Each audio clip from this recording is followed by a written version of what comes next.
Bom, então nesse segundo bloco, a gente vai falar sobre o estudo dos gases. Esse é um assunto bem extenso.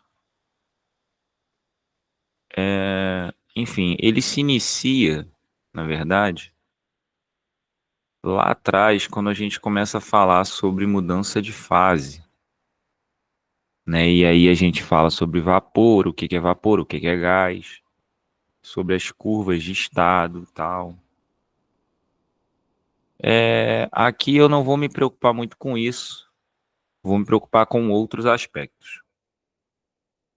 O primeiro desses aspectos é entender o conceito do que é mol, né? Então eu preciso entender aqui o que é o conceito de mol, né? A gente costuma dizer que um mol corresponde a 6,02 vezes 10 elevado a 23, né? Alguns colocam 6,023, né, vezes 10 elevado a 23 unidades. Esse número, 6,023 vezes 10 elevado a 23, é chamado de número de Avogadro. Tá? Esse número aqui é chamado de número de Avogadro. E ele aparece aí em várias coisas, né? Em química principalmente. Então, alguns usam esse número como chamam ele de Na, né? Ou simplesmente N. Mas eu vou botar Na porque a maioria usa Na. Então, quando eu tenho o número de Avogadro de moléculas de um objeto, eu tenho um mol daquele objeto, né? Então, quando você vai lá na tabela periódica e vê que o carbono ele tem massa de 12 gramas, não é um carbono, são 6,02 vezes 10 a 23 moléculas de carbono. Ou seja, um mol de carbono, esta é a massa, esta é a massa de um mol de carbono, né? Então, na verdade, a gente não está falando que é uma moléculazinha de carbono, é essa quantidade toda de carbono, né, que é bem grande, por sinal, né? Você tem 23 casas decimais, que vai juntas, que vão, né, juntas, perfazer uma massa de apenas 12 gramas, tá? Ou seja, é muita coisa, tá? Isso mostra o quão pequeno é uma molécula de carbono. Mas enfim, eu não estou aqui para falar sobre isso, é só para a gente ilustrar a ideia do que é mol. E aí, o que acontece? A partir daí, a gente pode falar sobre a equação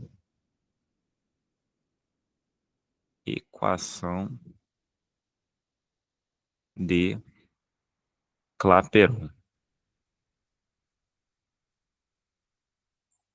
Tá? A equação de Clapeyron, o que ela diz?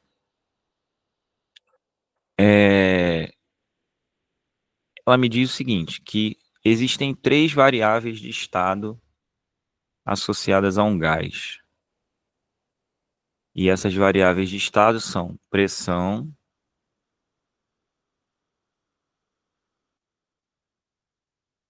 temperatura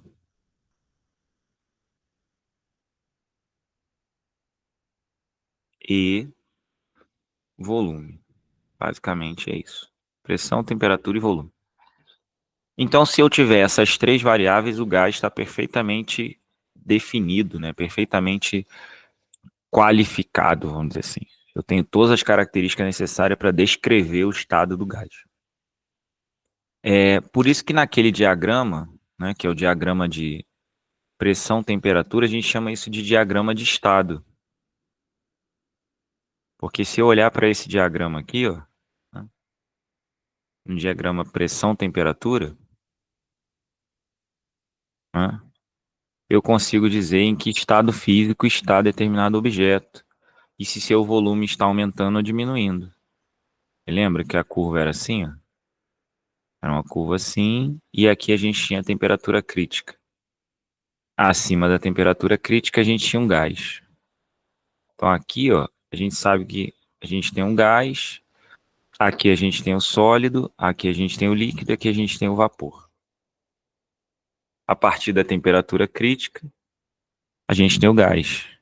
E aí, sabendo a temperatura, a pressão e o volume desse gás, eu sei em que estado ele está dentro dessas características. Bom, e o que que a equação de Clapeyron diz? Ela diz que pressão vezes volume é proporcional ao número de mols vezes uma constante vezes a temperatura na escala absoluta, certo? Em outras palavras, o que eu estou dizendo a você é que pressão, volume sobre temperatura é proporcional ao número de mols, ou seja, N vezes R, tá? Onde N é o número de mols. E como que eu acho o número de mols, né? Como que eu acho o número de mols? Vou chegar lá. O número de mols é uma relação entre a massa atômica, que a gente falou ali do carbono, que era 12, e a massa do gás que você tem.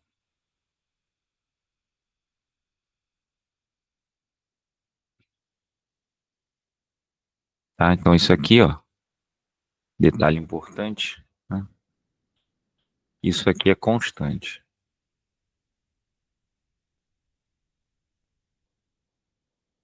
Então a relação PV, né, sobre T é uma constante e além de ser constante, ela é proporcional ao número de mols. Normalmente a gente usa mais essa equação aqui, ó, né, que é a equação PV igual a nRT, mas é bom saber que você pode pegar essa equação e usar para resolver e achar, né? Isso. Muito bem, então agora eu já tenho aqui uma noção do que eu tenho que fazer. Bom, então vamos ver como é que eu calculo o número de mols. Por exemplo, digamos que você tenha o oxigênio. O oxigênio ele é o O2. A massa atômica do oxigênio é 16 gramas. O que significa que 16 gramas de oxigênio tem 1 mol de oxigênio. Então, se eu tiver 1 mol, né? Então, se eu tiver, por exemplo, 64 gramas de O2, o que que eu tenho? Eu tenho N igual a massa que eu tenho dividido pela massa molar. E quem é a massa molar? Então, isso aqui é a massa.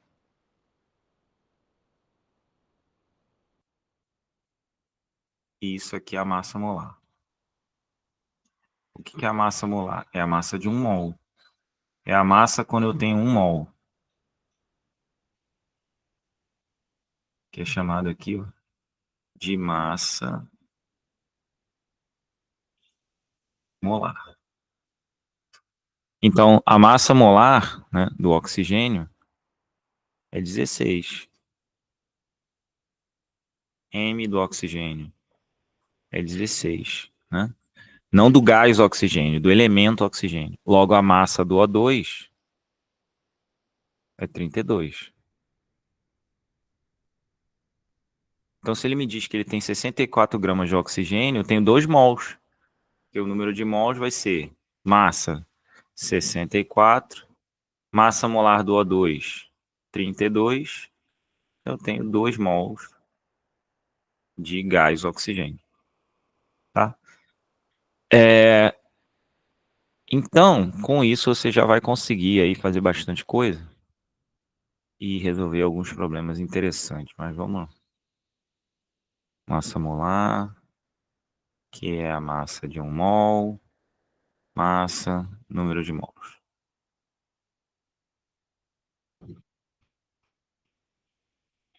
Antes da gente, né, fazer conta, vamos calcular esse R. Esse R, que é a constante geral dos gases,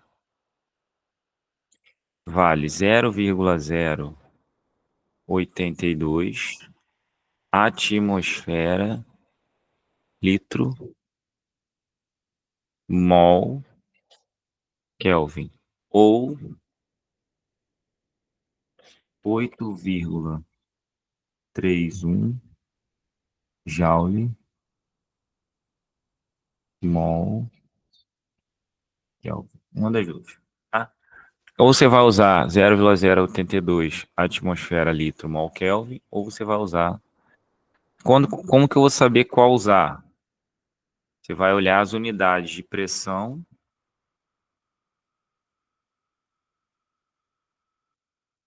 e volume. E capacidade, no caso, né? Se já em litro é capacidade. Então você vai olhar as unidades de pressão e volume. Se essas unidades forem no SI, é Joule mol Kelvin. Se essas unidades forem em outro sistema, atmosfera litro mol Kelvin. Pressão em ATM, volume em litro, né? Então, atmosfera litro mol Kelvin. Por exemplo, digamos que ele fale para você assim, ó. Exemplo,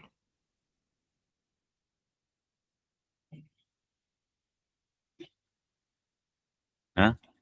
É 8,2 litros, ó, tá em litros de um gás estão sob pressão de 10 atm, né? É, sabendo que são 20 mols desse gás,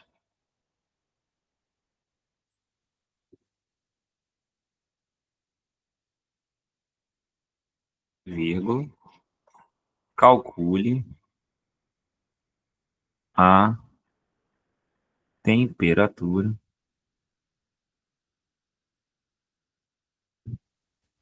do gás em Kelvin. Pronto. O que que eu vou fazer? Simples. Eu vou fazer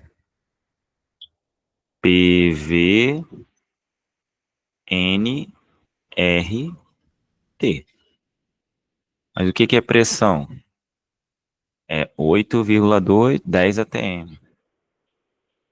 Volume, 8,2. Número de mols, 20.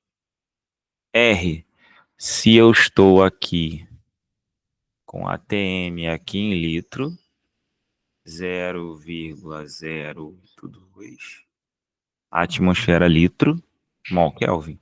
Mol aqui, ó, temperatura sai em Kelvin. Então, NRT. Bom, aqui eu já sei, né? Que vai dar 82. Aqui eu já sei que é 10, né? Isso aqui é 2 vezes 10 vezes 0,082, ou seja, é 0,82 vezes 2. 2 vezes 0,82 vezes T.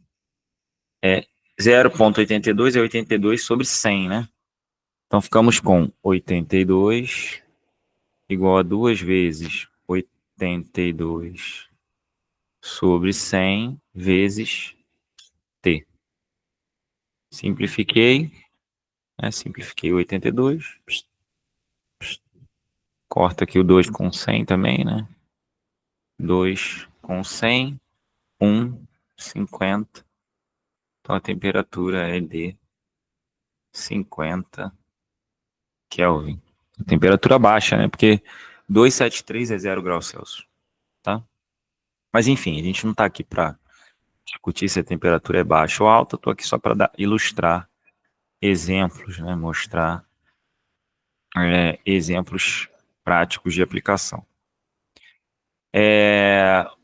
O que é importante aqui, como eu falei antes, né? O que você tem decorrente da equação de Clapeyron? PV sobre T é uma constante. Aí como? Né? Como? Aí daqui vai decorrer a lei geral dos gases. Se eu sei que P1, V1 igual a N vezes R vezes T1, né? Para uma determinada pressão e volume, o gás tem uma determinada temperatura. E se eu mudo para P2, V2, eu terei N, o mesmo número de mols, RT2, né? E eu divido uma pela outra, você vai ter P1V1 sobre P2V2 NRT1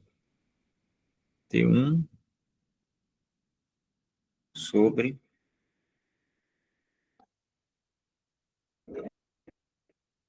NRT2. T1 e T2, né? Vão continuar aqui, mas NR, ó, vai simplificar. Então, P1V1. Melhor fazer embaixo, né? Eu acho. Talvez. Cadê minha borracha aqui? Peraí. Janela, parte de ferramenta, lagoa. Não, peraí. Deixa eu botar aqui. Ah, pronto. Então, eu posso agora fazer o seguinte, ó. P1, P1,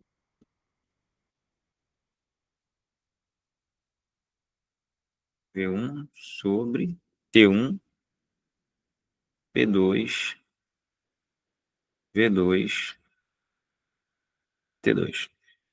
É.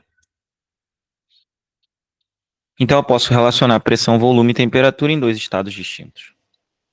Certo? Então a gente tem aqui, ó. E essa equação, né? Ela é chamada de Lei Geral dos Gases. Mas lembre-se, isso que eu acabei de fazer é só se N1 for igual a N2, né? Ou seja, se o número de mols estiver fixo. Se não, se N não é fixo, então se o número de mols muda, ou seja, se ele deixa escapar gás, qualquer coisa assim, o que você vai fazer? Você vai fazer P1, V1 sobre N1, T1, P2, P2 sobre N2, T2. Pronto, fez isso, está resolvido. Ah, basta eu incorporar aqui. Até porque, ó, repare que não cortaria, ficaria N1 aqui, N2. A única coisa que cancelaria, tá vendo? O N1 e o N2 não cancelariam. Ficaria N1, T1 embaixo e N2, T2 do outro lado, tá? Então, eu vou botar isso como atenção aqui. Atenção.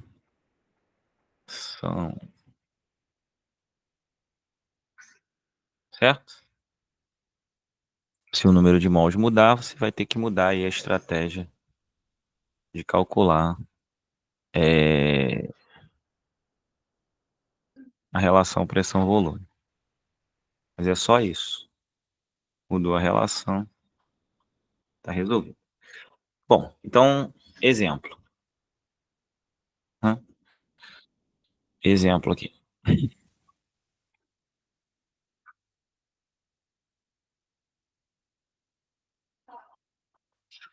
Ó, sabendo que a pressão de um gás duplicou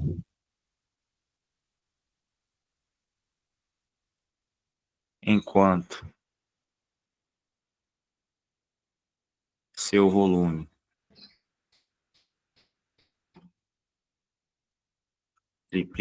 triplicou,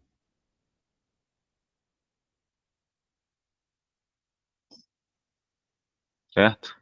Calcule a relação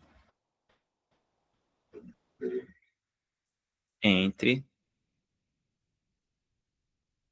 a temperatura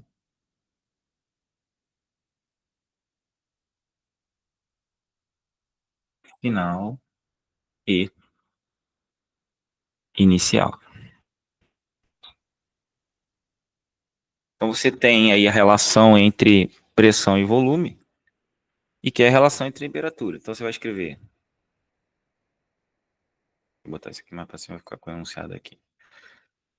Você vai ter P1, V1 sobre T1, P2, P2 sobre T2. A pressão duplicou, então P2 é 2P1, né? Então eu vou ficar com P1, V1, P1, V1 sobre T1. Quem é P2? 2P1, né? Que a pressão duplicou. E o volume triplicou. 3V1 sobre T2. Então P1 e V1 vão vazar daqui, ó. P1 vai cortar com P1 e V1 vai cortar com V1. Ficou o 2 e o 3. Então T2 vai ser 2 vezes 3, 6 vezes T1. Ou seja, a temperatura no segundo estado é 6 vezes a temperatura no primeiro estado. Tá? E isso mata aí essa pergunta. Responde, né, a nossa pergunta.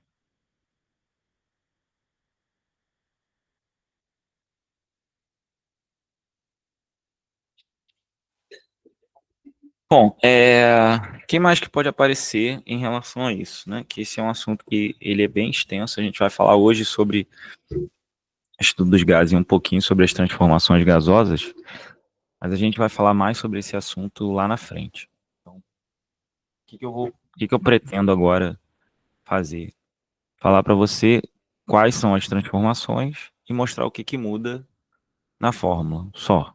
Não quero estender demais. Beleza? É isso, basicamente. Então vamos lá. Primeira transformação,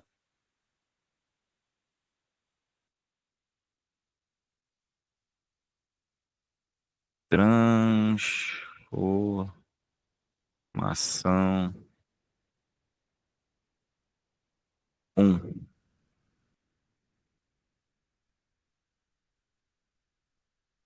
É, precisava nem ter feito isso, mas eu já fiz, então eu vou deixar.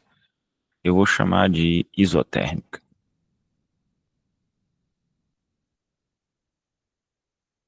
O que que é uma transformação isotérmica? A temperatura um é igual à temperatura 2. Temperatura um é igual à temperatura 2. Se isso acontece, o que que eu vou ter? P1, V1 sobre T1, P2, V2 sobre T2. Então, vou simplificar o que dá, já que T1 igual a T2. Simplifiquei, simplifiquei. Teria o quê? P1, V1, P2, V2. Tá? Ou seja, pressão e volume são inversamente proporcionais. Transformação 2. Ou seja, a pressão aumentar, o volume vai diminuir e vice-versa.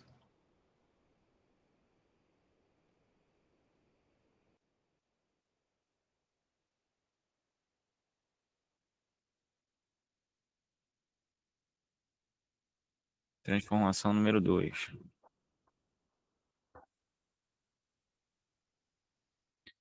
Isovolumétrica.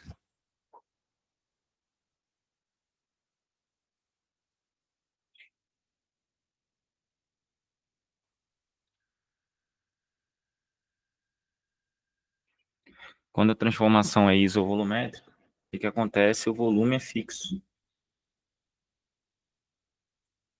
Se o volume é fixo, né, ele não muda. Então, nesse caso, agora, quem é igual é o volume. V1 é igual a V2. Então, eu vou escrever aqui, ó. P1, V1, T1, P2, V2, T2. Porém, V1 é igual a V2. Se V1 é igual a V2, ficamos com P1 sobre T1, P2, T2. É, o que parece razoável, né? Porque se você mantém o volume, quanto mais temperatura, mais agitação molecular, mais pressão na parede interna do recipiente. Por que que eu estou falando de pressão? Porque se tem mais movimento, faz mais força, né? E pressão é força sobre área. Então, quanto mais força, mais pressão. Então já chegamos a duas conclusões aqui, ó. Essa. E aí eu vou, por isso que eu falei, eu vou particionar essa aula de modo que a gente só estude as equações primeiro, que são essas. Ainda tem mais uma. E depois estude ou comente sobre os gráficos, como que eles atuam, né? Onde que muda. Primeira lei da termodinâmica, papapá. Então, primeiro aqui é só preparar o terreno. Preparar o terreno, ajustar e tal. Transformação 3. Transformação 3.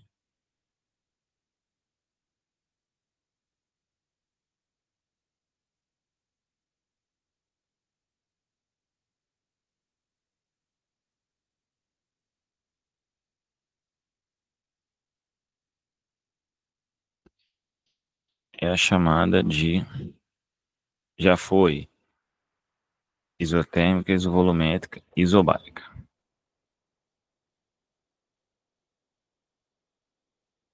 Acho que eu não escrevi, né? Só botei. Isobárica.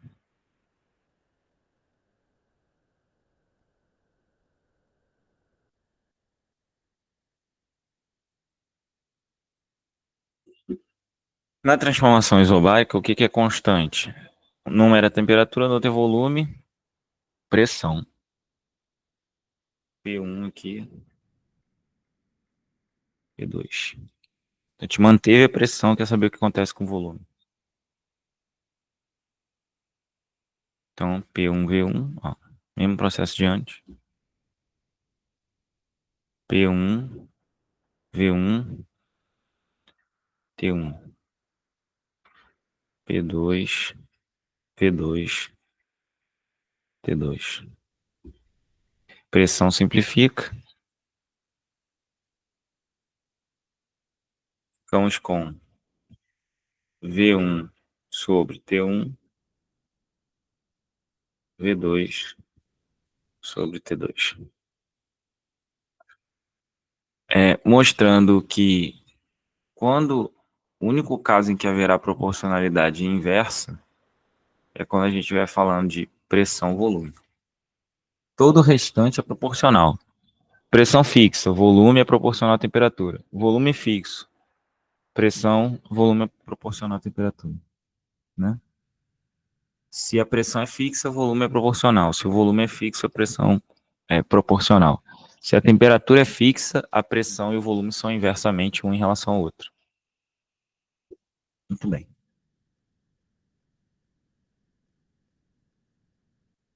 Isso mata quase 100% do que você precisa, né? Vai precisar de muito pouco além disso, né? A gente tem pouco recurso também, então não dá muito para chegar a algo muito, né, específico. Então, em relação a estudo dos gases, basicamente é isso que você precisa saber, tá? É, o que eu acho que vale a pena é a gente olhar os gráficos, pelo menos, tá? Porque nos gráficos você consegue resolver problemas. Então, por exemplo, dá um exemplo aqui.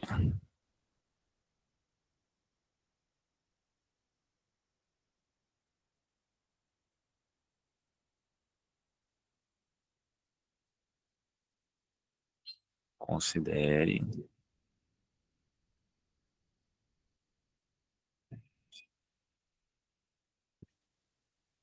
o gráfico a seguir.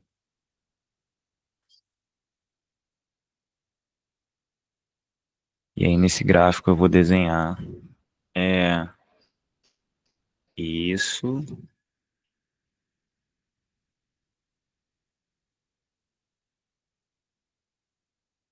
E aí eu vou desenhar três transformações. Essa.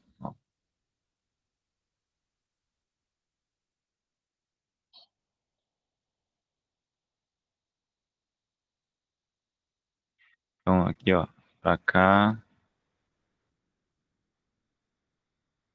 Bom, então repare que aqui você tem um ponto A, um ponto B e um ponto C. De A para B, quem fica fixo é a vertical. Oh, de A para B, o B está à direita, né? Então, de A para B, quem fica fixo é vertical. Na vertical, a gente tem pressão. E aqui a gente tem volume. Diferente daquele gráfico de estado que é pressão-temperatura, que é pressão-volume. Então, aqui, ó, é P, A, B, fixo. Isso leva a uma transformação isobárica.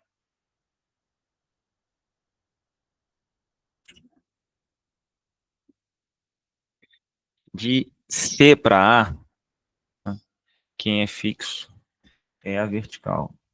De C para A, quem é fixo é a vertical. Ou seja, PCA varia, mas VCA, ou seja, VAC é fixo. Então, nesse caso, ela é isométrica ou isovolumétrica.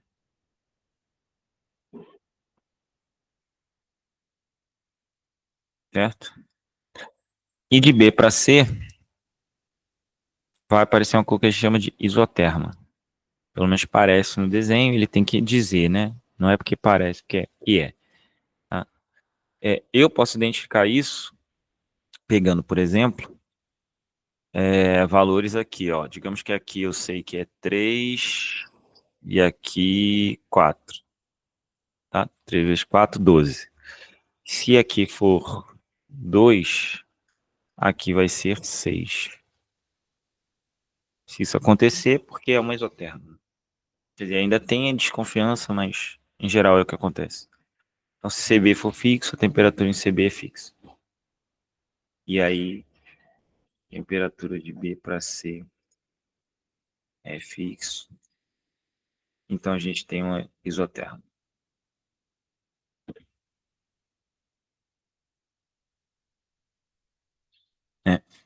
ou isoterma, ou isotérmica, né, ou qualquer coisa assim. Então, às vezes ele pede a você para identificar que tipo de transformação está ocorrendo naquele trecho do gráfico, né? E nesse caso aí é isso que acontece. Coisas também que você tem que tomar cuidado é com a unidade de medida no gráfico. Então, aqui se a pressão estiver em ATM, né, e o volume em, sei lá, metro cúbico, você vai ter que passar metro cúbico para litro, né? De repente ATM para Newton por metro quadrado, que é o Pascal. Enfim, você tem que estar atento aí a essas coisas. Outra coisa que a gente vai ver no futuro, né, é que essa área aqui dentro, ela tem um significado, e esse significado tem a ver com o trabalho realizado pelo gás ou sobre o gás, tá? Como o trabalho aqui é positivo, né, pelo que eu estou vendo, depois a gente vai explicar um pouco melhor sobre isso, a gente tem um gás realizando o trabalho, transformando calor em trabalho, realizando trabalho, né? Recebendo energia térmica e transformando em trabalho, recebendo energia térmica. É como funcionam, por exemplo, as caldeiras de trem a vapor, né? Locomotiva e etc. Tá? Bom, acho que é isso. Basicamente, essa é a parte de gás que eu precisava falar. Estudo de gases, conceito de mol, equação de Clapeyron, exemplos, o que é o R, lei geral dos gases, como que eu faço, enfim, as transformações gasosas mais simples, com exemplos. Então, meio que essa parte de estudo de gases já está bem fundamentada para a gente começar a falar sobre transformações gasosas particulares, né? Então, assim, eu vou falar de novo sobre isotérmica, isobárica, isocórica ou isovolumétrica, só que agora eu vou falar à luz dos gráficos, né? E como que esses gráficos podem ser usados para resolver problemas. E/ou, o que acontece com o gráfico do volume e da temperatura para cada um, né? Porque, de fato, aqui eu só falei meio que por alto, dei uma noção assim, mas ainda não falei de forma específica. Então, é isso, primeira lei da termodinâmica, mais os gráficos de transformação, tá? E aí depois a gente vai usar vai falar de máquinas térmicas. Tá bom? Então com isso a gente fecha aqui o segundo bloco, foi um pouquinho mais curto do que o primeiro, mas o primeiro realmente tinha muita coisa, mas a gente precisava aí falar sobre isso também. Ok? Então até breve, vou fazer aquele intervalo de sempre, daqui a pouquinho a gente volta.